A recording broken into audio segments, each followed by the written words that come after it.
celebrate. But I can tell you this, I am pastor at this moment, and I want to remind the family that the Bible says that one day there will be a trumpet that sounds and a shout of an angel, and the dead in Christ will rise, and those that are alive and remain shall be caught up to meet him in the air. There's going to be a great getting up morning. And so with the promise of his word, because that's the only thing that makes sense,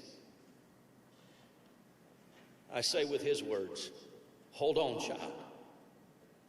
Weeping may endure for the night, but joy is coming in the morning.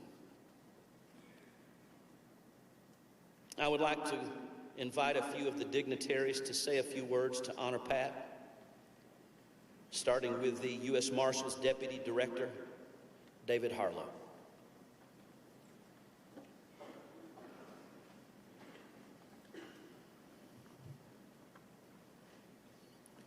Thank you, Pastor, for your introduction and your words of comfort. Thank you all for being here this afternoon as we celebrate and pay tribute to an inspiring life that was well lived. And we say goodbye for now to a husband, father, and friend to so many, Deputy Commander Pat Carothers. I'm honored to stand among my family members and so many friends and colleagues who are proud of this courageous man, a man who did not hesitate to put his own life on the line in order to protect the country and the community he lived in. Paul's a true American hero. I'm joined today by Attorney General Loretta Lynch and Deputy Attorney General Sally Yates, who share in your grief and have rallied around our agency under these most tragic circumstances. The Marshal Service is forever grateful for your support. Thank you for being here. I'm also joined by many of our law enforcement partners, and I'd like to thank each and every one of them for being here today. And thank you so much for the support you showed the family. I'd like to thank you to our former Director, Stacey Hilton, who's in the audience today. Thank you for being here. The congressional representatives, the judiciary, the United States Marshals, the United States attorneys, every deputy marshal and law enforcement officer in here, and so many of our U.S. Marshal Service retirees. It's just so important to see folks that have been gone for several years, but they had to be here, and they came here, and they're still part of our family. Thank you so much for being here. This week has been difficult for the entire United States Marshal Service. We continue to mourn a loss that is so deep and widely felt.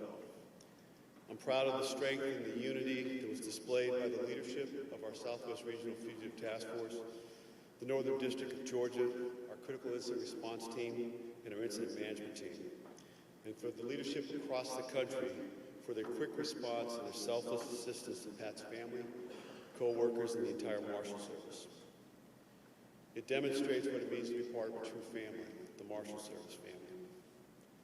Pastor Joey, I truly appreciate your calling and your ministry.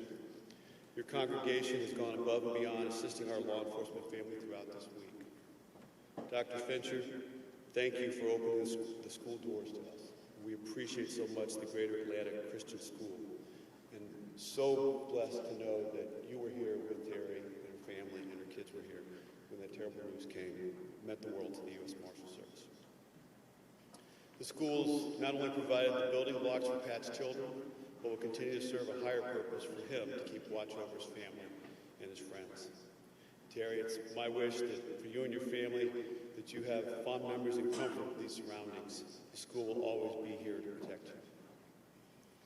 As the leader of the Marshal Service, I can tell you that Pat was a valued and respected member of our agency. And his death was a tragedy felt around the nation and beyond our borders. Pat was a man who had a deep love for his family, a passion for law enforcement, a deep faith, and a commitment to serving others. Today, we honor not only his sacrifice, but we honor his life. I'm grateful for Pat's commitment and devotion to the Marshal Service. As a Deputy U.S. Marshal, you may be called upon to maintain order, keep peace, safeguard our system of justice, and apprehend fugitives. Pat always responded to this call with a fierce determination and bravery that few can understand, and even fewer are willing to understand. It is important that I tell you, with his family surrounding us, that Deputy Commander Carothers was a much-loved and respected leader who wore the badge and proudly bore the weight of what's imprinted there: justice, integrity, and service. Pat led by example, and even on that tragic morning when his team needed him, Pat immediately responded. not only to protect his team, but to protect his community from that violent fugitive. That day, Pat and his team showed incredible bravery. There was truly no greater act of heroism than was displayed by Deputy Commander Carothers on that day. It's important that I speak to Pat's colleagues in the Northern District of Georgia and the Southeast Regional Task Force. He was your understanding friend who cared deeply for each of you, and you all knew him well. To the Northern District of Georgia, where Pat served the majority of his Marshal Service career, he was not only a Deputy U.S. Marshal, a Senior Inspector, a mentor, a friend to all the rank and file. United States Marshal Beverly Harvard said that Pat was genuinely a good person. When she first arrived in the district, she was told by the previous chief that she could count on Pat, that he knew the job, that he understood his people, that they all respected him, and Pat proved all of that to be true. To the Southeast Regional Fugitive Task Force, Pat served as your deputy commander, and even though he only joined the task force about a year ago, you guys all knew him very, very well. Commander Keith Booker told me that Pat was your peacemaker and had a natural ability to diffuse situations and bridge the gap. He was an outstanding leader. What a more wonderful compliment to somebody in today's world than being called a peacemaker. I wish we had more of them. My good friend W.S. Robertson, he said to me, "Dave, Pat's a good old boy." Now that might sound kind of trite to some of you folks in the room, but W.S. Robertson's a man of few words, and he don't pass out good old boys too often. There may be a half a dozen people in the whole world to get one of those. It's good enough for me. I know that Pat will be missed, and although it will be very difficult to move forward, it's what Pat would want you to do. In fact, it's what he expects you to do. Let us honor his legacy by continuing to do our work each and every day in the pursuit of the cause of justice and the proud mission of the Marshal Service. To Pat's wife, Terry, and to his 5 amazing children, Michael, Matthew, Paul, Jessica, and Connor, thank you for letting me and the entire Marshal Service share this moment with you. What a family. I can't tell you how impressed I was last night as hundreds and hundreds of people wanted to stop by and pay their respect, and you stayed there for 8 hours, and you greeted every single one of them. Deputy U.S. Marshal Mike Pinley brought something up to me, and he said, "Do you notice that they are truly engaged? They made every person that came to visit feel like the most important person in the world," and that goes for everybody, the whole family. We watched people walk up the line with a solemn face and walk out the other side with a smile after meeting you guys, and you hugged every one of them. What a wonderful family. It's evident that Pat loved his family more than anything and was proud to be your husband and your father. His children represent the proudest accomplishment and most important. He knows you will care for your mother now more than ever. Please know, too, that the U.S. Marshal Service will always be there for you. And each day we put on our badge, we'll do it in honor of Pat. We recognize how difficult every day will be, especially in these coming weeks and months. But we promise to be with you as we try to move forward. We will hold Pat forever in our hearts and our minds, and in this way he'll always be with us. Pat, like all Deputy U.S. Marshals who've gone before us, your way will be lit by a star as you secure a safe path along the dusty trail for the rest of us to follow. Your beaming countenance will guide your family and friends through the darkest of spaces and the deepest of grief.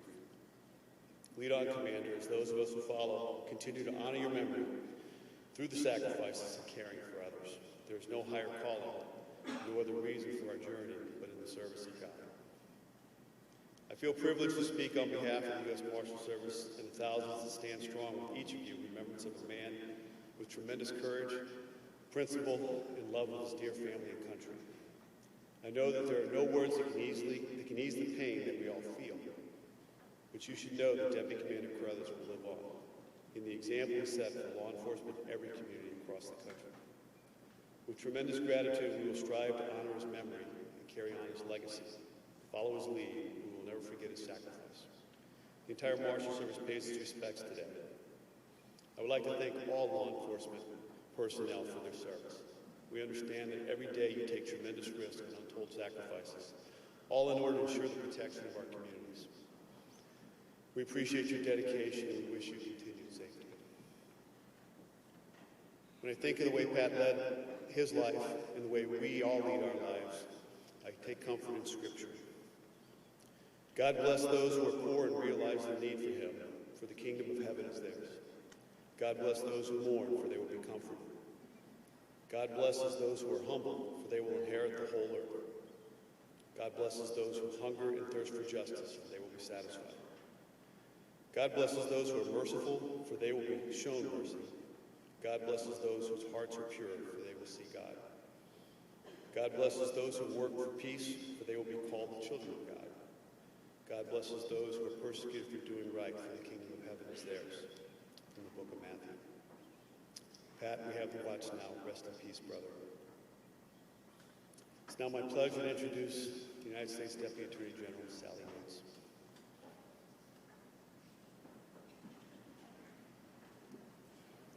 Good afternoon, everyone.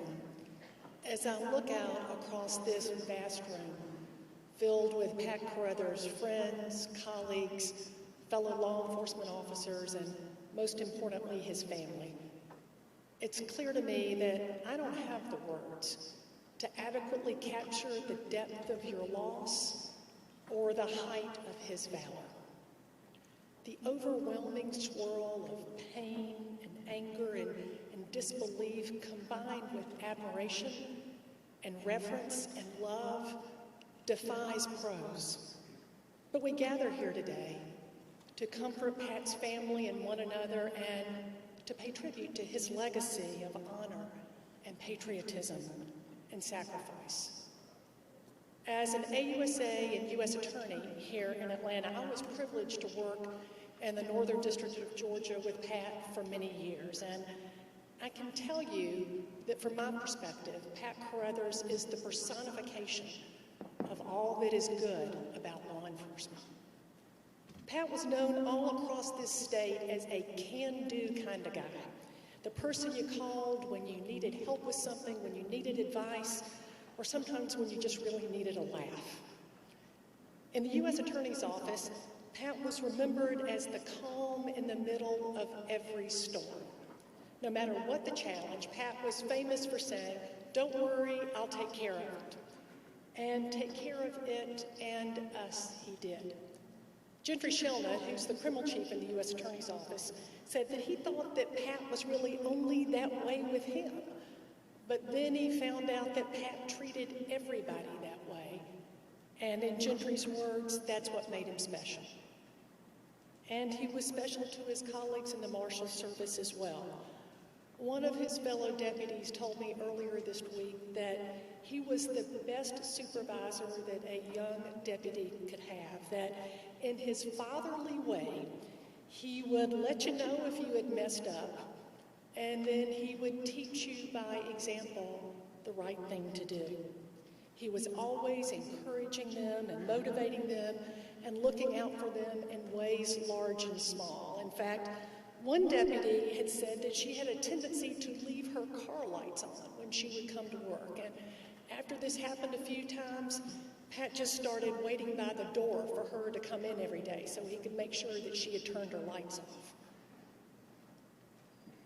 To Pat's colleagues in the U.S. Marshal Service, I know that this is a particularly difficult shock to absorb. But the U.S. Marshal Service is nothing if not resilient. Every day, with every warrant, you perform some of the department's most dangerous work, and you have a history of persevering through adversity that would overwhelm others. I know that you will honor Pat's memory by carrying on your critical mission in the wise and generous way that Pat Carothers exemplified. Now, as committed as Pat was to the Marshal Service, as one of his colleagues told me this week, he was first and foremost a family man. He absolutely adored his wife Terry and his 5 children, and he lived every day totally devoted to them. It wasn't just his badge that marked Pat Carothers as a hero.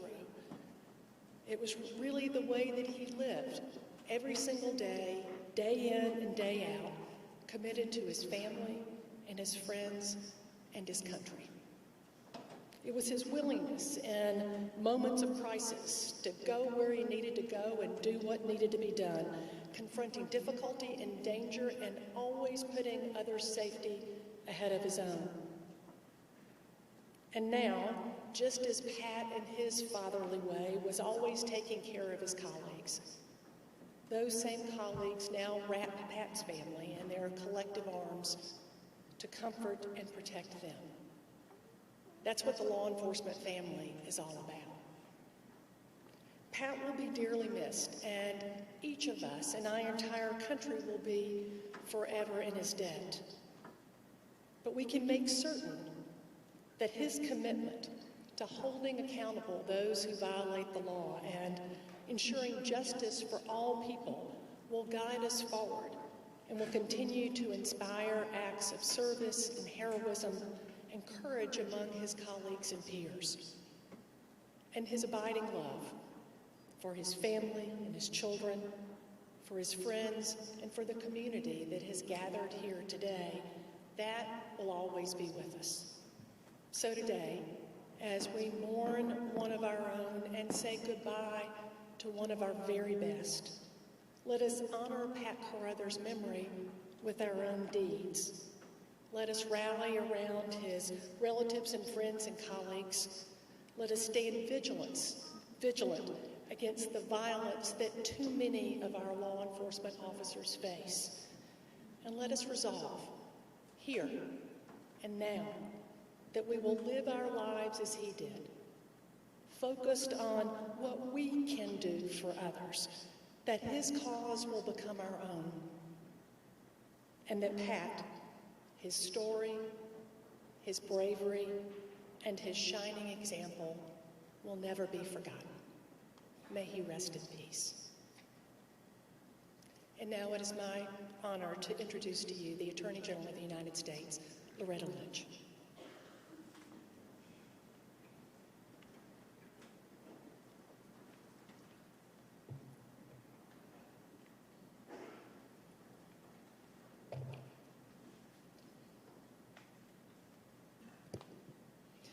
Good afternoon, everyone. To the pastor and members of the Beaufort Church of God, clearly the spiritual and faith home of the Carothers family, to the president and staff of the Greater Atlanta Christian Academy, the educational home of the Carothers family, who have all come together and given us this beautiful service in this very special place. To all those who join me on stage, Director Harlow, Deputy Attorney General Yates, all the distinguished guests who've come, family and friends, but most importantly, to Terry, to Michael, Matthew, Paul, Jessica, and Connor. I bring you condolences from the entire Department of Justice family, of which Patrick Carothers was a beloved member, and I do mean beloved. And I also bring you condolences from the President and First Lady of the United States, which I will share with you now. It's addressed to you, Terry, and reads, Dear Terry, Michelle and I were heartbroken to learn of your husband's passing. Please accept our deepest condolences as you mourn his loss. The American people are forever indebted to the men and women in law enforcement who put their lives on the line every day to safeguard their communities and promote the cause of justice. Patrick served his community and our nation in furtherance of ideals that guide us at the core of us as a people. And while the pain of losing him is indescribable, I hope it brings you some measure of solace to know that Patrick's spirit will endure in your heart and through all of those whose lives he touched. At this extraordinarily difficult time, please know that I am holding you and your family in my thoughts. It is signed sincerely, Barack Obama. And to all of us here today, we gather with bruised spirits. We gather with broken hearts. Whether we knew Pat Carothers as a colleague, as a friend, as a father, even if we did not have the privilege of knowing him personally, we cannot help but feel his loss today of all days so deeply. But I also feel his presence. And I didn't have the honor of knowing Pat Carothers, but after meeting with his teammates and with his family today, I feel like I know him after hearing the stories of his generosity, his warmth, his commitment, his focus, his dedication. I feel that I do know him, and I see it in the heartfelt regard and the honor and the loyalty of his colleagues. I see him not just in the faces, but in the faith and the fortitude and the light that I see in his beloved family. And I see him and feel him in the presence and the regard of all who've gathered here today to honor him, all of those people whose lives he has touched. And I feel like we all do know Pat Carothers because he was the kind of person that we all hope our children will grow up to become. That's who he was. He was a person of integrity who loved his family. He strengthened his community. He served his country. He was a person of strength, possessed of quiet courage and deep compassion. And he was a person of action who chose a career in law enforcement in order to protect the vulnerable and help those who cannot help themselves. Yes, Deputy Commander Carothers represented the very best that our country has to offer, and that someone like him should be taken from us in such a senseless way not only shocks our conscience, it chills our hearts, and there are sometimes, yes, it can shake our faith. And I don't claim to have the answer for why this horrible deed happened, and I don't pretend that our pain can be erased with a few words, because we all know that true comfort comes with time and the grace of God. But I do know that Deputy Commander Carothers, this beloved man, this friend, this father, this brother, this protector of us all, did not die in vain, because he served the cause of justice along with serving his God. And where justice is present, we glimpse a gentler and a more peaceful world, one where every person lives in safety, lives in dignity. Justice challenges us to do our part to bring that world into being. It challenges us to close the gap between the world as it is and the world as it should be. And it calls on each of us to devote our lives to something larger than ourselves. And Patrick Carothers accepted that challenge. He took it on. He wore it, that mantle, freely and with strength and honor. And for 26 years, he answered that call. He pledged his energy, his talent, and if necessary, his life, to the safety and well-being of the American people. And taking that pledge made him a U.S. Marshal, a proud member of this nation's oldest law enforcement agency. And it was keeping that pledge until his last breath that made him a hero. And it was his faith and his focus that will allow him to echo the words of Paul to Timothy and say, I have fought the good fight. I have finished the race. I have kept the faith. To Deputy Commander Carothers' fellow marshals, all who have gathered here today to honor him, and all those who stand and offer a moment of silence with us, I want you to know that as your Attorney General, there is nothing more difficult than burying a member of our department, a member of our family. And the dangers that you and your fellow law enforcement officers face, the sacrifices that you make, the hazards that you accept, are never far from my mind. And I want you to know how humbled I am and how grateful I am for your valor, for your dedication, for the gifts that you give to all of us. And to Deputy Commander Carothers' relatives, his family, his loved ones, please know that you live in my heart, which also aches for you. And I can only imagine the depth of your sorrow and the intensity of your pain. But Terry, you were so clearly Patrick's light and his strength. So clearly. And the children that you raised together are a testament to the bond that you shared. And let me especially say to Michael, to Matthew, to Paul, to Jessica, and to Connor, that your father lives on in you. You've clearly inherited his strength, his spirit, his compassion. He will continue to shape and improve our world through your lives. What a gift he's given to you that you will share with all of us. And please know that the entire Department of Justice family grieves with you, and we are here for you. In the days to come, we will strive to honor his legacy, not only with our words, but with our deeds. Not only by remembering his name, but by continuing his work, the work that he took on for all of us, his cause of a stronger, a safer, and a more just United States. May God bless the memory of Deputy Commander Patrick Carothers and grant him eternal peace and rest. May he shelter his family in his everlasting grace and hold you all in the palm of his hand.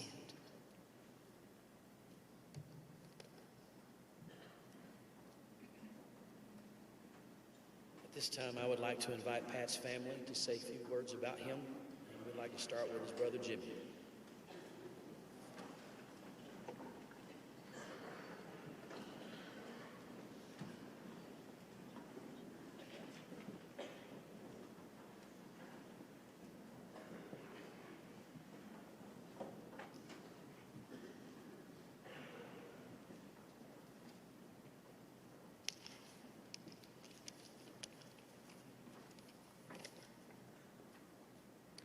First, I'd like to recognize clergy and honored guest, Pastor Dr. Fincher, president of the school, Deputy Director Harlow, Deputy Attorney General Yates, and of course, Attorney General. You honor this family with your presence here today.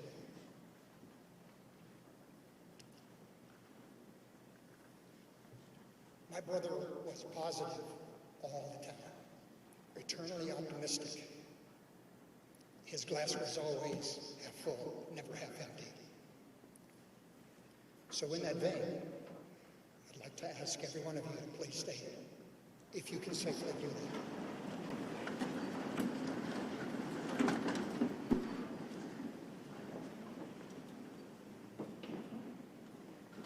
Now, please put a smile on your face and have a seat.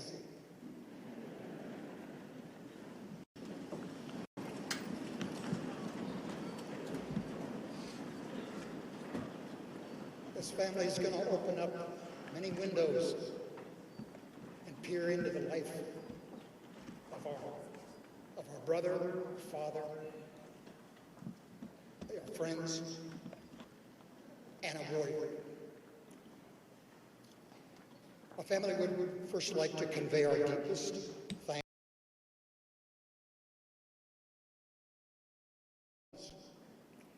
and for gathering here to honor my brother Pat. Additionally, our deepest thanks go to the Beaufort Church of God, the Greater Atlanta Christian School, law enforcement from organizations too numerous to identify, the unbelievable friends and neighbors helping in so many ways to support and mend this family. Last but clearly, with a performance that is without par, the U.S. Marshal Service. From the early morning hours of 17 November to an overcast afternoon next Tuesday on a hillside in Northern Virginia, the Marshal Service will have overlain a warm blanket of protection, support, and heartfelt concern for the total needs of this family and of all the requirements for Pat. For his brothers and sisters in the Marshal Service, those who shared and shouldered difficult and dangerous professional responsibilities, your loss is being felt every bit as deeply as his immediate family. I would like to take a minute and fill you in a little on his background. He was the youngest son of a career military officer. A family of 5 boys, no girls. Family moved often living near military installations on both coasts. We were a transient family. Very few local roots. Like his brothers, he was raised primarily under the watchful eye of his mother, Helen.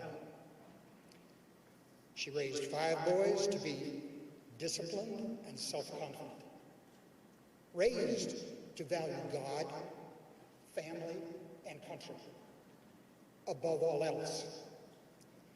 It is not surprising that he chose to serve his nation as a U.S. Marshal.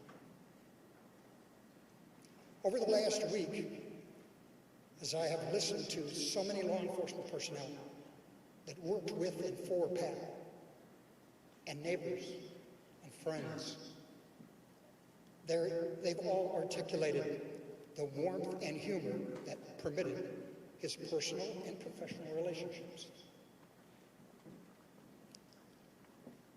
It was actually in a little town called Loretta, Virginia, that he discovered the embrace of community. Pastors, teachers, neighbors, and friends, they all contributed to form the character of this young man. He bloomed where he was planted. As an adult, he was decisive. He chose to raise his family in a community in northern Georgia where he stayed. He was always dedicating his best efforts to a career in the profession of law enforcement. But I must add that it was obvious to us that Pat was always motivated by his commitment to the men and women with which he shared both risk and reward as a U.S. Marshal. No conversation with Pat was absent some discussion about his beautiful wife, Terry, and his most amazing children, Mike, Matthew, Paul, Jessica, and Connor. Eventually, every conversation gravitated to family. His children and his wife were eternally the center of his universe, and they were always his essence.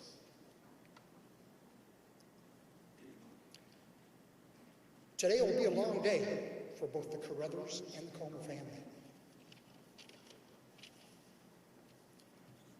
A few speakers will regale their treasured thoughts from this podium, but many more will be shared among yourselves.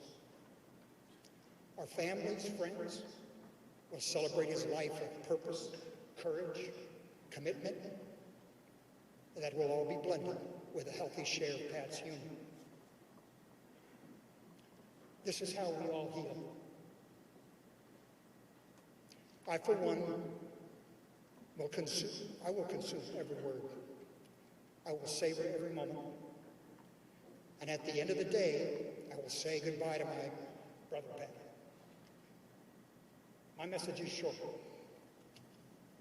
A life well lived, my brother. Now rest in peace. On behalf of both the Carothers and the Comer family, our heartfelt thanks to each and every one of you for sharing this day with us. Thank you.